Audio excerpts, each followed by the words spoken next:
Well, good evening, brethren, and welcome to the Valley of St. Louis Master Craftsman Study Group. You're part of an experience and a lineage going back to 2017 when we first began the Master Craftsman Study Groups here in St. Louis. As part of that program, we've now saw over 75 brothers complete various facets of the experience, and we're excited that you have decided to be a part of Master Craftsman 1 or Master Craftsman Symbolic Lodge.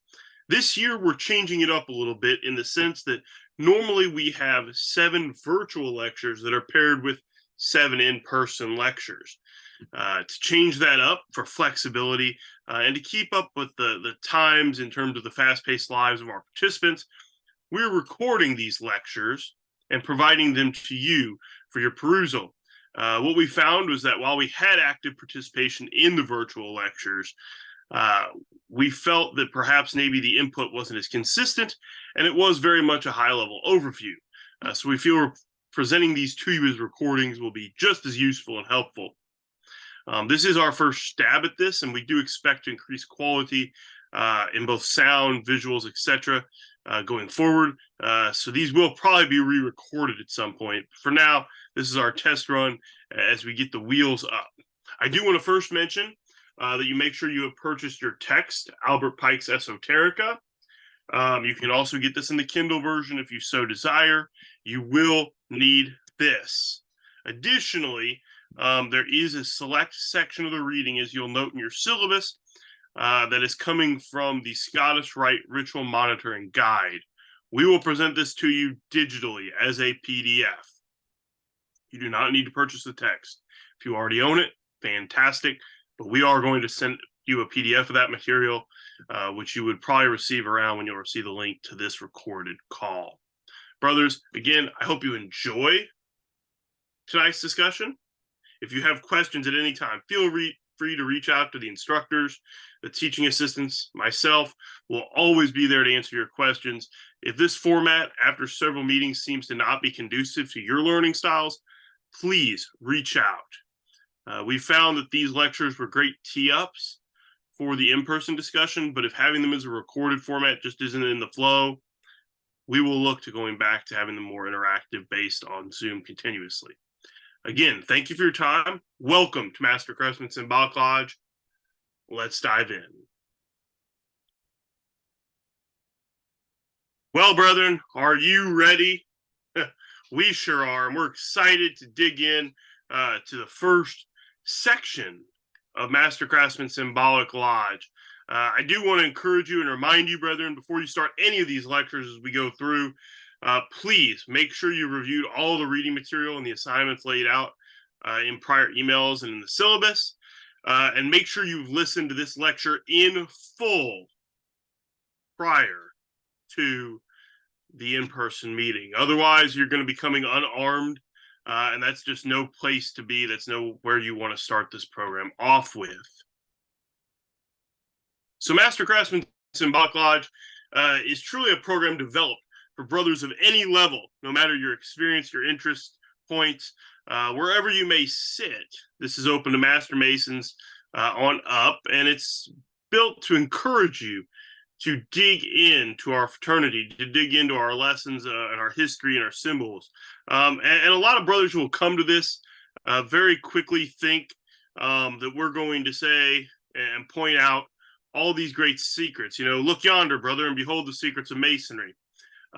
More appropriately, this course is going to be like a swift kick to the head in a lot of ways, probably as we discuss things, but hopefully you won't feel it like that. You'll feel it more as if we're guiding a discussion for you and guiding you along in some of these topics and some of these ideas. And you have some fantastic instructors for this that I think are going to provide some just great bits of knowledge. So really, you're gonna have a good time with it, and we hope that you absorb it in and feel like we are guiding you along towards some new thoughts, some ideas that you yourself may want to dwell on a little bit more, that type of thing.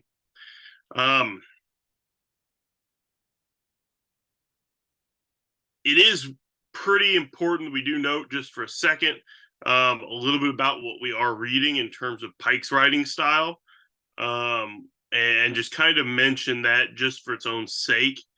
Um, a lot of people talk about Albert Pike, and they talk about him as this gargantuan that just overwhelms you with his run-on sentences and all these other things. And there's accusations of plagiarism and just mountains upon mountains of things people will say about Pike. In whole, most of it is based in error one way or another. Intellectual property wasn't exactly perceived as we perceive it today. Much of what they will attribute to Pike as a direct author, he won't claim as such when they bring in those plagiarism commentaries. As an author and as a person of his time, he was writing at about a 13th grade level. That's where his writing is. Everybody says, oh, it's really hard to read, blah, blah, blah. Well, the funny thing is, brethren, if you were to, they've done studies on this, excuse me, and they've actually looked at like a modern newspaper compared to newspapers of the 1860s, 70s, 80s. And what they find is the newspaper of the 1860s, 70s, 80s was written at a 13th grade level. Newspapers today are written at like a 3rd grade to 4th grade reading level. So we've actually had a regression in our vocabulary in many ways. So when we look at Pike and talk about him being just kind of this droning, long-winded, big-worded type guy, he was much more in line with his time than we think, and we've just regressed beyond that, or backward from it. But keep that in mind when you're reading his material. Don't push yourself to go through it super fast. Take time to read, take time to absorb it, and enjoy with me this exploration of our early fraternity. Again, I throw this caveat in here about these lectures. These virtual lectures are meant to whet your appetite, to cover some quick bases, share some anecdotes with you. And then the in-person meetings are going to be the deep in the bones, about deep level, nitty-gritty, dial-in sessions with your instructors. So much of what I may say is hopefully occasionally going to have a couple of those deep cuts. But my job is to at least acquaint you with these topics before you dive into them any bit deeper and really acquaint yourself further.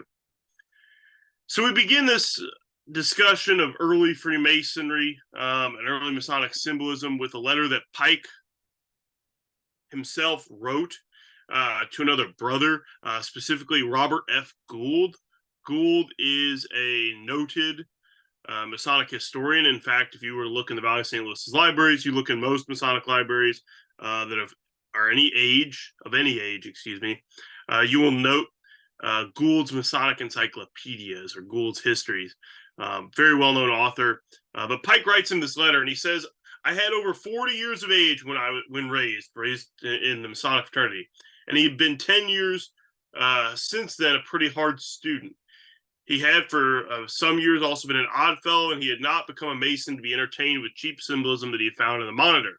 With such absurdities, the tale of the assassination, the search, and the raising seemed to be compounded, edited by a trite morality that I have been familiar with from boyhood. So very much he's saying here, I joined the fraternity. I've been a hard student. I've been an odd fellow for years before that.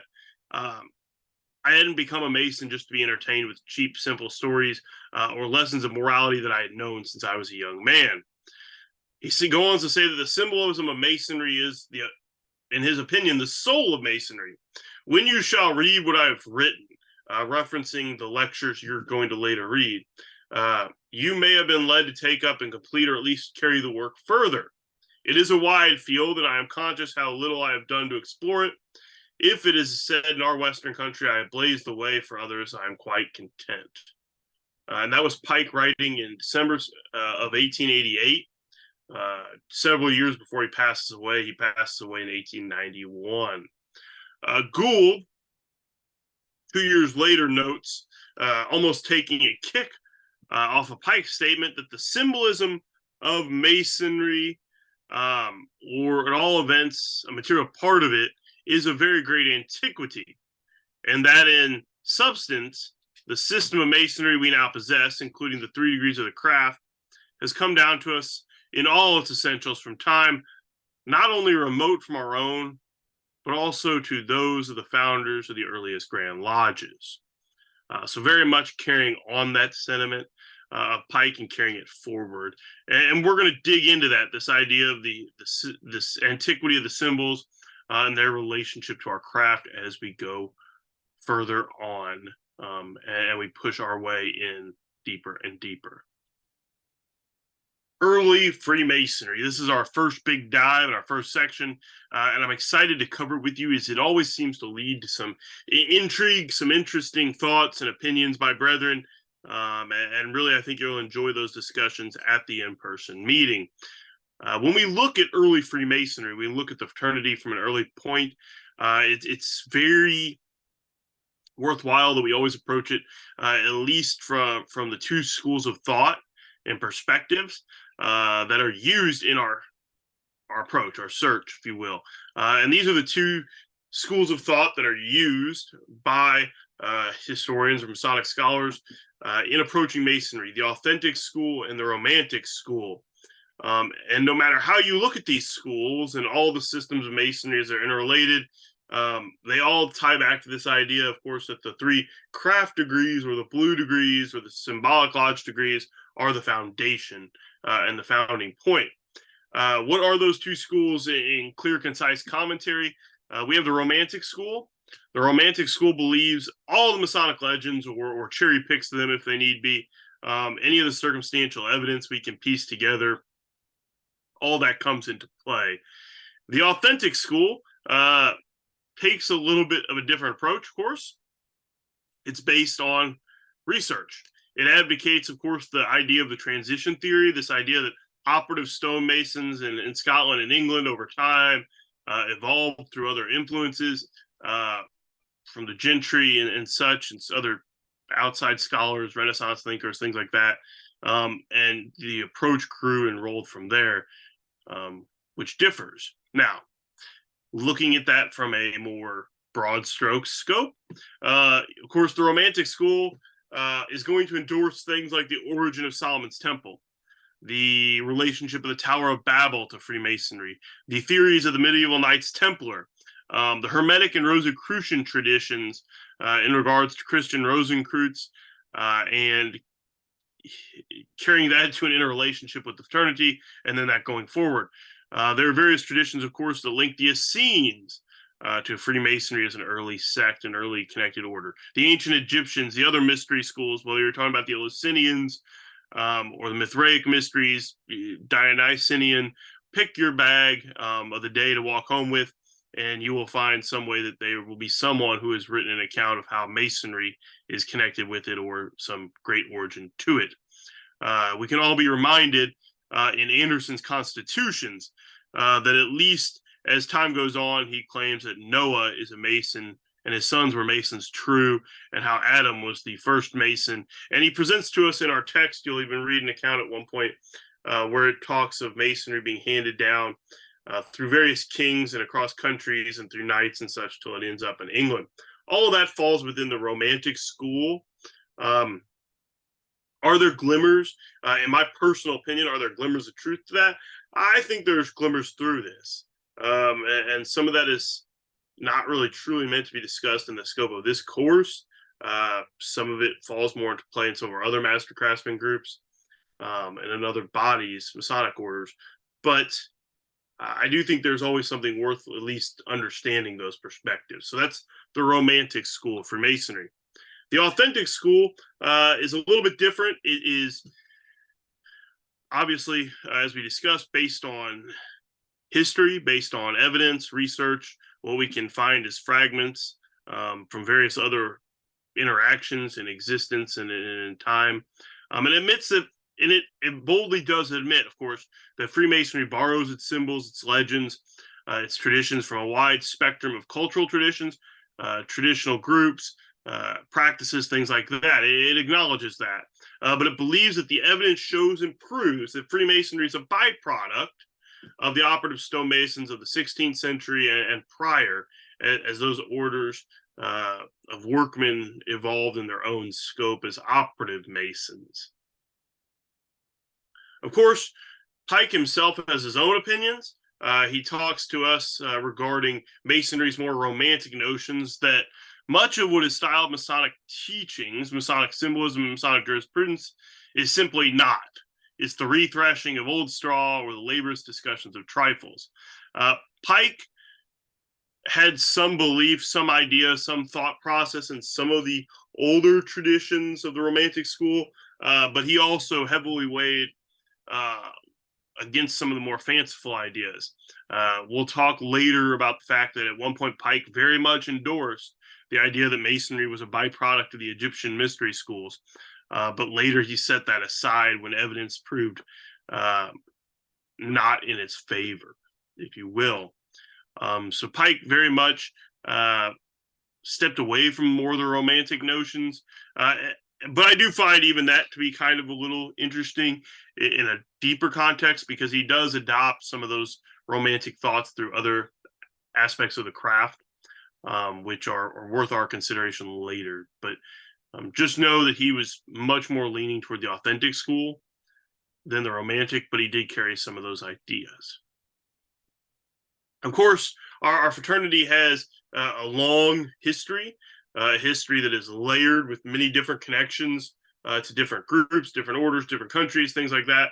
But we primarily find our earliest touch points of contact with direct reference, of course, in the English and Scottish, Irish regions, countries, areas, islands, however you want to break it up, because it's kind of all over those areas. The earliest references to the craft are kind of poignant. In 1325, the calendar of coroner's rolls of the city of London lists a man by the name of Nicholas Le Freemason, or Freemason, who aided in the escape of certain prisoners. So that's a great reputation kicker there. Of course, by 1376, another 50-ish years later, in the London calendar of letterbooks, letterbook H, it is listed as a trade. Freemason is listed as a trade. And of course, it's important we note the origins of the word Freemason, just from a general sense. I've heard guys often say, well, a Freemason, that's us because we're speculative. And that's pretty far from it. Well, you're a Freemason because you're free to travel. Well, in kind of a way, yeah. But in truth, a Freemason is a Mason who works in free stone. He's a hewer and setter of free stone. And why is that important? Why is that key? Is because there are other Masons. There are other individuals working at a job site. There are other types of Masons, some of which get layered in, of course, to Freemasons over time. But some of them are quite a distance from that. And we've seen there are Masonic bodies now that follow some of these broader stroked ideas, these broader concepts. In particular, would be something like the Operatives, which exists now in the United States in very limited numbers, comes, of course, from the United States, which is the Worshipful Society of Freemasons, Rough Masons, Wallers, Slavers, Pavers, Policers, and Bricklayers. And with that, keep in mind that there are rough Masons, not just Freemasons. There are Wallers, Slaters, Pavers, Pilasters, that type of thing. So a Freemason, while it becomes a more broader workman title, it is actually a specific job, a specific role. So early Freemasonry, when we look at it as a coming up, if you will, in existence, we can trace a lot of it through, of course, the very few minutes and records we have there, but in particular, our strongest tracing evidence is through the Gothic constitutions, or the old charges. And these two terms will be generally interchangeable, old charges, Gothic constitutions, going back and forth. That's 127 different documents that explain everything from our conduct, our history, our regulations, our behavior, and all those little nooks and cranny details you would think to find in our own Constitution. If you were to look at the Constitution of the Grand Lodge of Missouri today, There's an introductory portion that covers the history of the order, and then there's all the rules and protocols and order of business, things like that, in its function. So there's 127 documents. These exist. They're the old charges. They can go from everything of being as simple as a scrap of paper this big to, multiple page documents. Some of them are very much in a poem form or a limerical form. Others are very much enumerated, things like that. The two earliest copies of these constitutions, are the Regis manuscript, or the Regis poem sometimes, which dates to 1510, and the Cook manuscript, which dates to around 1420, and both of those are circa those years. Interestingly, I note here that they're English in origin. The oldest known copies of Gothic constitutions, old charges, all originate out of England. The flip side of that, which I find interesting, is the oldest minutes we have for lodges come from Scotland. So kind of a flip of the coin there. The oldest minutes come from Scotland. So those are the basis. Those were kind of the outlines of how we should act, how we should behave, but they evolve over time, and that's what we're going to focus on for just a moment. When they evolve over time, they take on different roles, different functions, and specifically, we're going to talk about one of those developments that came around 1598, 1599, so right around 1600, and those are the Shaw Statutes. And the Shaw Statutes are pivotal in Masonry in that they laid down some of the framework for what becomes standards within the fraternity. They also use a lot of terminology, concepts that are still framed today. William Shaw himself was the Master of Work, or Master of Work, if you want to pronounce it like you see it in front of you on the slide. And he served under James VI, or James VI of Scotland, or first of England. 1583 is when he was appointed. He had been a favorite of the Queen. He had worked under her in terms of several royal positions.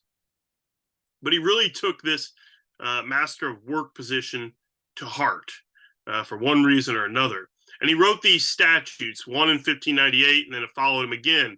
And he founded them on the old charges. So he used the old charges in one way or another as a basis, as an outline for what documents he had. And in his statutes, he laid the basis of governance that would become our modern craft governance, our modern Grand Lodge structures, things like that, to a degree.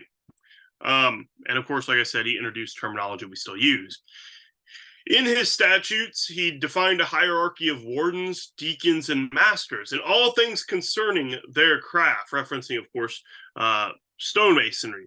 Shaw presided over all of the lodges, so acting more or less as a Grand Master, and each lodge had a general warden, which I think is interesting, since guys, at least in past iterations of this program, have always called that out. Well, why don't they have a Master of the Lodge?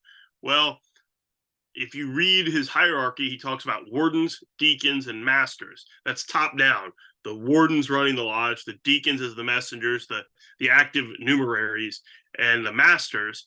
That's not talking about masters of lodges. That's talking about masons who are masters by their skill level. So master masons, not as a degree, but as a role. Of course, the wardens, deacons, that level of administration is based on church hierarchies. Whether you're looking the current Anglican Episcopalian structures, which use those, it was also frequented, of course, at that time in certain Catholic communions and structures, where you had church wardens, church deacons, who handled certain roles and had oversight levels. So Shaw presides as a general warden, and it reveals to us two classes of masons: the apprentices and the fellows of the craft. There is no third degree. There are only two degrees, or two classes, at this point: apprentices and fellows of the craft. Now, while these lodges existed, they were parallel to trade guilds and incorporations. So you had almost three different levels of trade organization or unions working together, each of them having their own kind of overlap. and very much in the sentiment that you'll hear that all bourbon is whiskey, but not all whiskey is bourbon. Very much all Masons could be members of one thing, but maybe not fit into the other boat for various reasons. But that's what the Shaw Statutes did.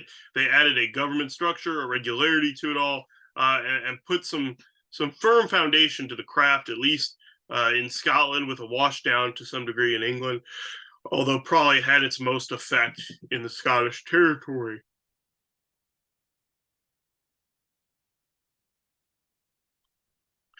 The early initiation of the fraternity is one that I think you will find interesting, in part because it is fairly simple. And I would encourage you, make sure you read through your reading on this, some of your discussions. I think you'll find some interesting commentary to it.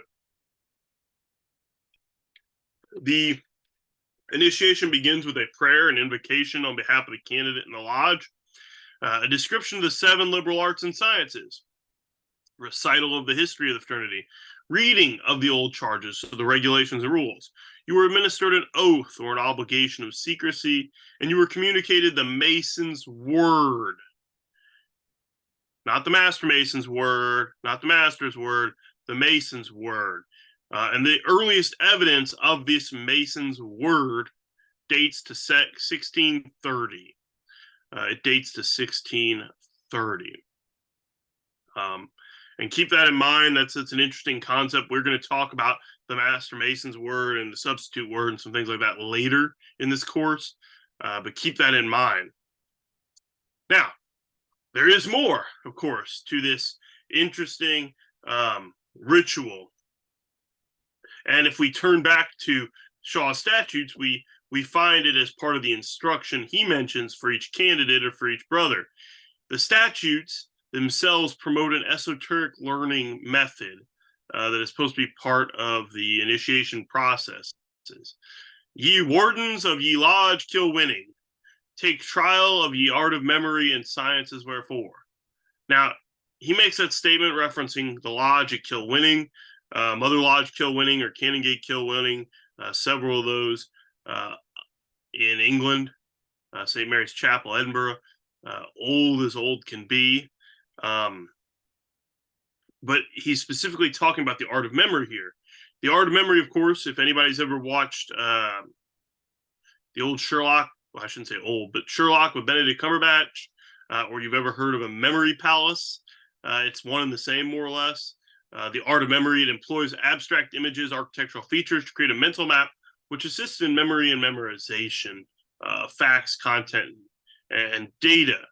Now, if we think about all this, and you notice the simplicity of the initiation ceremony we just talked about, and then you think back further to those 2 classes of Masons that existed, apprentices and fellow crafts, which is all the system was, you can see that Masonry was a very simple association. You had 2 degrees, you were already being instructed in the liberal arts very early on. But then why are they bringing up this art of memory? What value does that have just on the surface? It is technically an esoteric learning method. It is a format to absorb that information and structure it. Personally, I know from my own use, I think I've used the memory palace concept for years before I ever knew that's what it was called. In college and high school, and even with fraternity now, with ritual and other things, it's very much how I operate. But it's quite amazing to see it emphasized here in these statutes, talking to stonemasons, laborers, skilled laborers, but laborers all the same. Now, the fraternity doesn't always stay the same. Of course, times change, shifts happen and occur. And by the 1630s, we begin to see a needle change and a flux, if you will, in the composition of our fraternity. 1630 itself is when we see Masons within the London Mason Company undergoing the exclusive privilege of being admitted to the exception. Now notice that London Masons in the London Mason Company were being admitted to the exception. So these guys were already Masons in a trade guild being moved into a lodge structure. The 1640s, of course, are when we're able to identify non-craftsmen ceremoniously being admitted and becoming non-operative Masons. The first non-operative or gentleman Mason, you'll hear a lot of people talk about Elias Ashmole in 1646. He, of course, that happens in England. The true first non-operative in gentleman Mason is Sir Robert Moray. And Moray is a very interesting individual, very interesting guy. He's accepted or receives the exception in the Lodge of Edinburgh in May of 1641. He's a speculative Mason. He's a soldier. He's quite a Renaissance guy. Has a very interesting mark that he has for the rest of his life that he uses in his signatures, which will be touched on briefly in your in-person meeting, I'm sure. And Elias Ashmole comes thereafter. Ashmole is received in a occasional lodge, and an occasional lodge, and how many of these speculative brothers joined the fraternity was not in the sense of just going down the street, just going down King's Highway to Tuscan, or anything that's simple in terms of just going to a local lodge hall. He received the degrees with a lodge convened of just brothers gathering at a house in probably a dining room or a sitting room. And he received the degrees there. Of course, what degrees did he receive? The entered apprentice and the fellow craft. Just those two. And with these brothers and with others that were brought in at the same time that we don't even know their names, the wave of Masonry going from being an operative fraternity, an operative craft, to a speculative craft begins. And it begins with a slow roll, and it grows and grows and grows. And so if you ever hear the term speculative Mason, that's where we come up with the idea of accepted Masons, because you're accepted into the fraternity. You're not an operative Mason who has proven his efforts and his qualifications. Now, of course, there and other influences, these speculative Masons coming in bring new ideas, bring new concepts. Many of these speculative Masons are, of course, educated, highly educated. A good portion of them, men like Ashmole and Moray, tied to things like the Royal Society, Enlightenment ideas, Hermetic thoughts, esoteric concepts upon concepts, and ideas upon ideas. And slowly we see some of that perhaps taking hold. Albert Pike himself reminds us in the Scottish Rite, through the work of the Knight of the Sun degree, that Freemasonry did not pretend to possess occult or mysterious knowledge. For the man, the mystery lay in its symbolism. And very much here, in this early moment of speculative Masonry, we see these men of learned education, learned background, curious background, coming into the fraternity, seeing the symbols that were there, perhaps adding some of their own influence over time, and adding more to that mystery, more to that understanding, more to that concept of brotherhood, and the lessons of our craft through that influence. Of course, the initiation of these non-operatives and the conferral of the Master's Word, as it's called by this point, became the basis of what we consider speculative Masonry. It was in that existence, this idea of conferring the Master's Word or the Mason's Word, which are now synonymous terms, that we get to this idea of the mode of recognition. All the other things come together. This is the great mode of recognition. And it seals itself there. Now, of course, outside of those early charges, those ancient constitutions, Gothic constitutions, we do have some early ritual that we do have bits and pieces of, and you're going to have a great opportunity to read some of these early exposés, and I think you're going to really appreciate those as we go through them. But it's important we hit on some of these foundational ritual points, if you will. Of course, our early documentation lets us know that there are two levels of membership: entered apprentice or apprentice, and fellow craft as being the top degree. Take a moment and think to your Master Mason's degree. We have points of fellowship, not mastership, not apprenticeship, fellowship, because those 5 points were at one time part of the Fellowcraft degree. The Fellowcraft degree had several parts that were a part of it that as the Master Mason degree was created, they were pulled out and put with the Master Mason degree. It's a development that we'll talk about over time. By 1696, we see one of the more interesting ritual exposés or manuscripts come out. This is just a manuscript. This wasn't really truly an expose, and it's the Edinburgh Register House manuscript. It does show the Master Mason degree isn't there, and you'll get to read through that. The first high degree, though, and this is always an interesting discussion. You will often hear guys say, "Well, the highest there are no high degrees above Master Mason," and they'll harp on the high degrees and high degree this and high degree that, and you should only be worried about the Master Mason. The first degree that was ever created, the first high degree, was the Master Mason degree. And the Master Mason degree appears in 1725. It appears in 1725. We don't actually see it as a written ritual until 1730, but we have records in 1725 of being conferred on an individual known as Charles Cotton.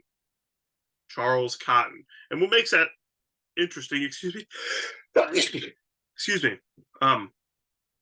what makes that interesting is that Cotton received that Master Mason degree not in a Masonic lodge, but in a musical society. And I haven't done too much deep digging into that past that point to know if it was everybody in the room was a Master Mason or whatnot. But he received that degree in a musical society. Of course, that Master Mason degree does have some early drawbacks to other degree options. We do know from early manuscripts there are references to an early senior Fellowcraft honor, kind of a chair degree of sorts that involves a ritual embrace. And of course, we also know there are other traditions out there. The Hieramic tradition that we're aware of with the Master Mason degree does have a rival. It does have a rival that appears just as early in the work. In fact, it actually shows up a year after we hear that Charles Cotton received the Master Mason degree. And this Master Mason legend deals not with Hiram, but with Noah and his 3 sons. And we learn that Noah died in possession of a valuable secret. His sons attempted to raise him by several grips and his corpse from the grave. And we find this legend in the Graham manuscript of 1726. And that's kind of an interesting thing we'll talk about a little bit later. But there is a rival third degree legend, and it exists for a while. It exists up until the mid 1720s, early 1730s, before it's really quashed out publicly in some areas. But the early ritual has a lot of different twists and turns. We hear about different things in terms of mossy graves and death's heads and weird facial contortions and lodge being set entirely around tables, which is very much the traditional practice. In the Dumfries manuscript from 1710, we hear that our master lies in a stone trough, and it talks about the death's head. There are no skulls in masonry. I hear that a lot with people as a joke when they talk about the crafts lodge, but very clearly these early rituals had no problem with bringing up man's mortality and the death's head. As we close out this first lecture, just take a little bit of time to consider this for our in-person meeting. Look at the Edinburgh House Register manuscript. Consider it, weigh it. What value does it have in terms of ritual as we compare it to our own ritual? And then maybe pick out 2 familiar or unfamiliar symbols and think about those. Traditionally, this used to be an essay question. I don't believe there's an essay with it today anymore in the new programming. But consider those symbols. What are familiar, what aren't? And again, brethren, thank you for your attention this evening. We're excited to have you with us. We thank you for your dedication to the Scottish Rite of Freemasonry, to Masonry in general, and to education, because, brethren, Masonic education matters. It really does. If you have any questions, email your instructors. We look forward to seeing you at the next in-person meeting as we discuss the first section of the quiz. Thank you, and have a great rest of the night.